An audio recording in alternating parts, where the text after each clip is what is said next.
Hi viewers, this is doctor Shaharbano ही। उम्मीद करती हूँ कि आप सब लोग ठीक होंगे, अच्छे होंगे और अपना अच्छे से ख्याल रख रहे होंगे। थोड़ी या ज़्यादा किसी न किसी की मदद ज़रूर कर रहे होंगे। आज जिस टॉपिक के बारे में हम बात करेंगे वो एल्डरलीज में बहुत ही ज़्यादा कॉमन प्रॉब्लम है। लेकिन इसका मतलब ये नहीं है कि किसी और एज ग्रुप को, किसी और एज स्पैन को ये नहीं हो सकता।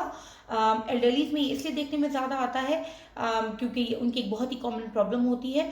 बहुत सारी रीजंस हो सकती हैं इसके पीछे, और वो है एस्थमा। एस्थमा यानी दमा। एस्थमा जो है वो बेसिकली होता क्या है? एस्थमा जो हमारा एयरवे होता है, या आप समझिए हमारी जो ब्रोंकियल ट्यूब होती है, ब्रोंकियल ट्यूब से होती हैं वो एयर लेकर जाती हैं लंग्स में। इन एंड आउट के लिए ये वे यूज होता है। जब इसकी स्वेलिंग हो जाती है, इन्फ्लेमेशन हो जाती है और फिर इवेंचुअली स्वेलिंग हो जाती है और डिफ़िकल्टी इन ब्रीदिंग शुरू हो जाती है, उसको हम एस्थमा कहते हैं। मैंने कोशिश की है कि मैं बहुत ही आसान लफ्ज़ों में आपको समझा सकूं। तो ये होता है एस्थमा। जब एस्थमा होता है तो एस्थमा जो है वो बेसिकली बहुत सारे लोग इसको एलर्जी से कंफ्यूज भी करते हैं। एलर्जी एक पॉइंट तो हो सकता है, लेकिन पूरे का पूरा एस्थमा जो है वो एलर्जी नहीं होता। तो हम आज डिस्कस करेंगे कि क्या कॉजेज हो सकती हैं, इसका साइंस और सिम्टम्स क्या होंगे, इसका डायग्नोसिस क्या है और इवेंचुअली इसका ट्रीटमेंट क्या हो सकता है, जो हम बाद में लेंगे। कॉज ये हो सकती है कि हमने ये देखना है कि कौन सी ट्रिगरिंग चीज़ें हैं जो कि हमारे ब्रोंकियल ट्यूब्स को या हमारी एयरवेज को जो है वो इन्फ्लेम्ड कर रही हैं, उसमें स्वेलिंग कर रही हैं, हमारे चेस्ट मसल्स को टाइटन कर रही हैं। वो कौन सी ऐसी कॉजेज हैं? सबसे पहले हम इरिटेंट्स के बारे में बात करते हैं, या जो ट्रिगरिंग जो एलिमेंट्स हैं हम उनके बारे में बात करते हैं। तो सबसे पहली चीज़ है वो है एयरबॉर्न सब्सटेंसेस। उसमें हम पोलन्स को ले लेते हैं। पोलन जब बाहर आती है और फूल खिलना शुरू होते हैं तो पोलन पोलन बहुत ज़्यादा उड़ता है। वो एस्थमा के लिए एक ट्रिगरिंग एलिमेंट हो सकता है। डस्ट पार्टिकल्स दूसरा एक चीज़ है। मोल्ड स्पोर जैसे बहुत ही डैम्प एरियाज होते हैं, फंगस हो जाती है, वो एक ट्रिगरिंग एलिमेंट है। जैसे हमने घर में पेट्स रखे होते हैं, उनके जो बाल होते हैं उनकी वजह से भी एस्थमा अटैक हो सकता है। रिस्पायरेटरी इन्फेक्शंस होते हैं बहुत ज़्यादा, जैसे कोल्ड एंड फ्लू एस्थमा को ट्रिगर कर देता है।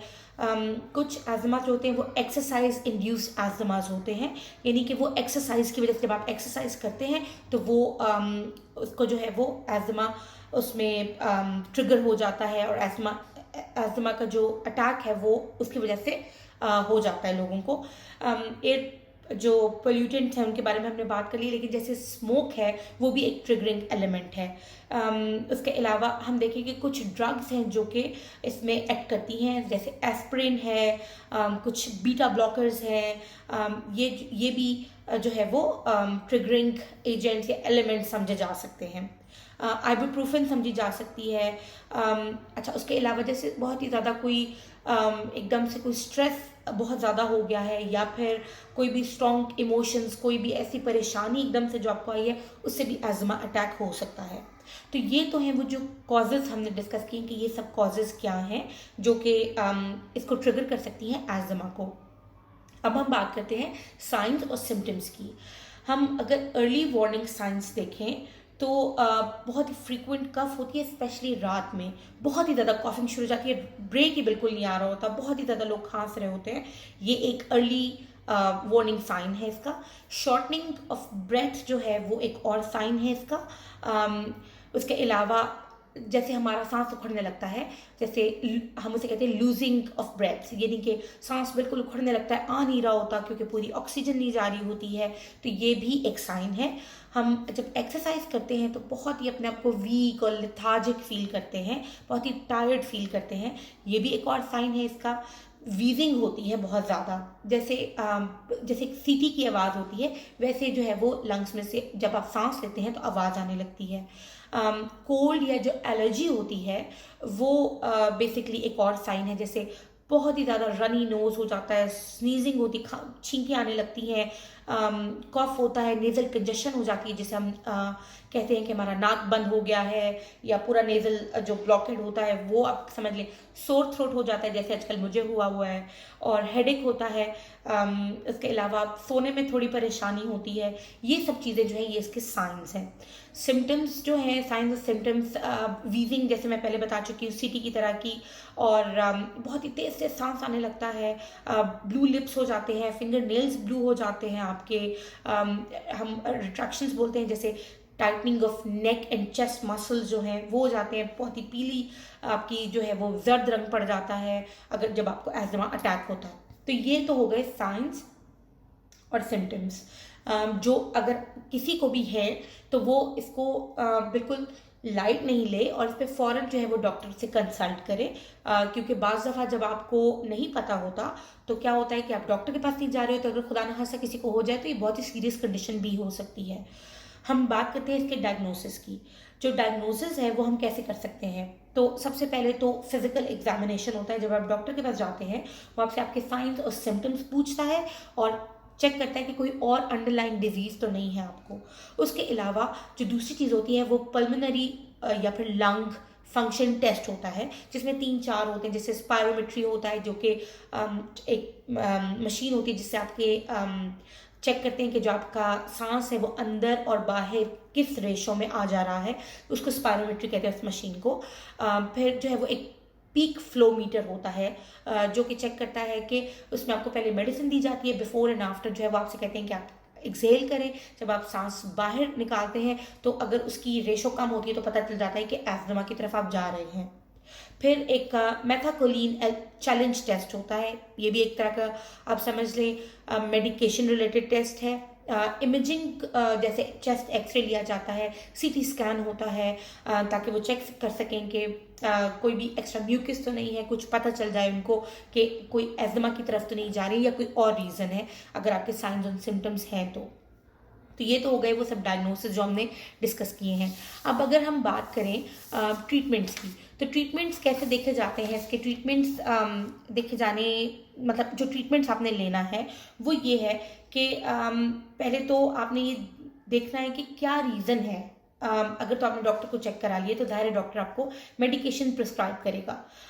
ट्रिगर्स को जो है वो आपने कंट्रोल करना है और अवॉइड करना है, जैसे स्मोकिंग है, जैसे पोलेंस में आप ज़्यादा बाहर ना जाएं, आप जो है वो डस्ट पार्टिकल्स को अवॉइड करें। तो ये जो आपने जो इरिटेंट्स हैं जो कि ट्रिगर करते हैं, आपने उनसे अपने आप को बचाना है। एक तो ये इसका घर का ट्रीटमेंट हो गया जो आपने करना है, ठीक। उसके अलावा आपने क्या करना है, जो एस्थमा की मेडिकेशन है वो बहुत ही हैंडी रखनी है। जैसे इन्हेलर्स होते हैं, वेंटोलिन और वेंटाइट इन्हेलर्स होते हैं, जो आप लेते हैं तो फौरन ही वो ब्रोंकोडायलेटर्स जो होते हैं वो आपके उसको जो एयरवे होता है उसको रिलैक्स कर देता है, मसल्स को रिलैक्स कर देता है और सांस आसानी से आने जाने लगती है। लॉन्ग टर्म में अगर हम देखें तो हम इस इनहेल्ड कॉर्टिकोस्टेरॉइड्स होते हैं जो डॉक्टर प्रिस्क्राइब करते हैं। उसके अलावा लॉन्ग एक्टिंग बीटा एगोनिस्ट होते हैं जो आपने लेने होते हैं। थियोफाइलिन एक ड्रग होता है जो वो आपको रिकमेंड करते हैं। ल्यूकोट्राइन मॉडिफायर्स होते हैं जो आपको दिए जाते हैं। और अगर आप शॉर्ट टर्म में देखें तो शॉर्ट टर्म बीटा एगोनिस्ट भी होते हैं जो डॉक्टर आपको रिकमेंड करेंगे, जो आपकी वहाँ पर दवाई का नाम होगा उसके अकॉर्डिंगली। ट्रोपियम एक ड्रग होती है जो आपने लेनी होती है। और उसके अलावा ओरल एंड इंट्रावेनस कॉर्टिकोस्टेरॉइड्स होते हैं जो कि आपको दिए जाते हैं एस्थमा की मेडिकेशन के लिए। तो ये तो हो गई इसकी एक ट्रीटमेंट जो आपने करनी है एस्थमा की। उसके अलावा मैं आपको ऐसी चीज़ें बताती हूँ जिससे आप इसको अवॉइड कर सकते हैं। अगर आपको लगता है कि आपको एस्थमा हो रहा है, किसी भी किस्म की एलर्जी है, आप गर्म पानी पिएं।